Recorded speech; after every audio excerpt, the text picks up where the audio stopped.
So I was reading the Satyartha Prakash, and Dayanand Saraswati ji was talking about the nature of moksha, the nature of liberation, and he had stated that, in his opinion, moksha was not eternal.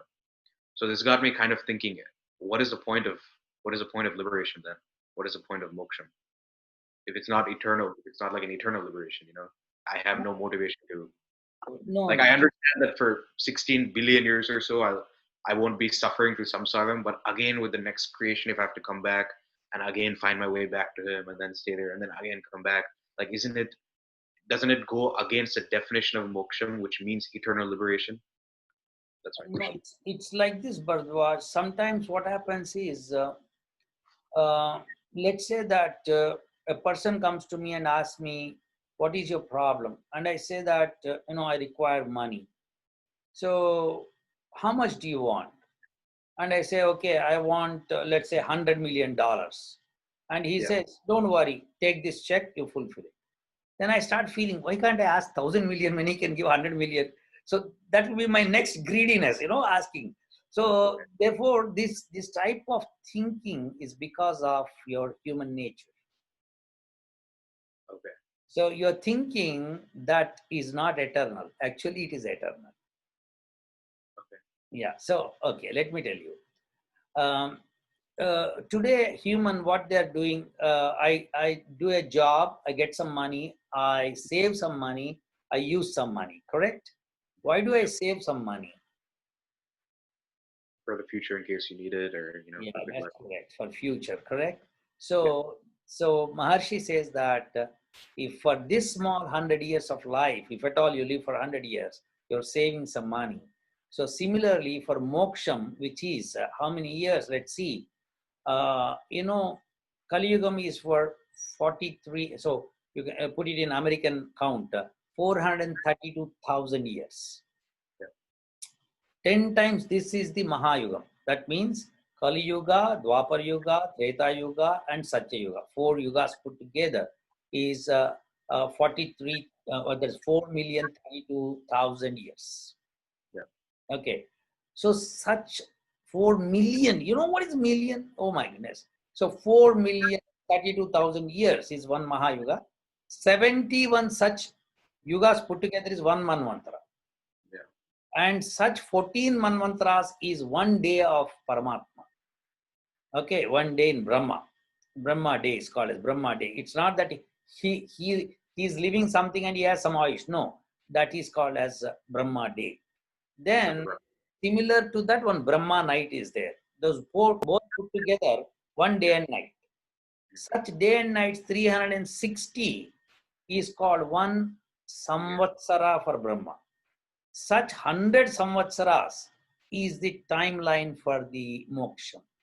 So it is enough quantity of time where you have to enjoy. You don't mind coming back and going back again, for sure. Okay. So without that, this universe has no meaning. Okay. So therefore, people and you feel that that why should I come back again? You know the timeline what you're talking about unimaginable. You Okay. will realize that in Patanjali Yoga Sutra it will be written that a person who is in this samadhi, he'll be there for some time and then come back. And that happiness, what he feels is so much that he comes back of it. Okay. So that It's like strength is not enough for him to hold it. okay. Then It's he like a has to balance. again try and go into that samadhi. Then he'll hold for some time. Then again he comes back. Like that, he keeps trying, trying, trying. Then finally he leaves this body and goes to the pure moksha. Okay. So therefore, I don't think it's a small amount of time, and that's permanent. We call it as permanent. Okay. So that is because that amount of time is so much that how many human lives are completed in that? Tell me, how many human lives? Trillions, Uh, trillions.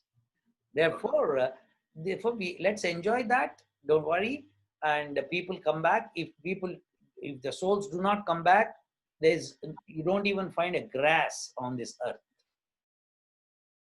Okay. So every living being is into the moksha. That's it.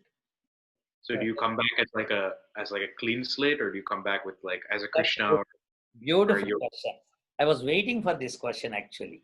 Why do people come back? Why can't they keep doing that? Is a question. So I have lived my life here, and I have done some good, bad deeds.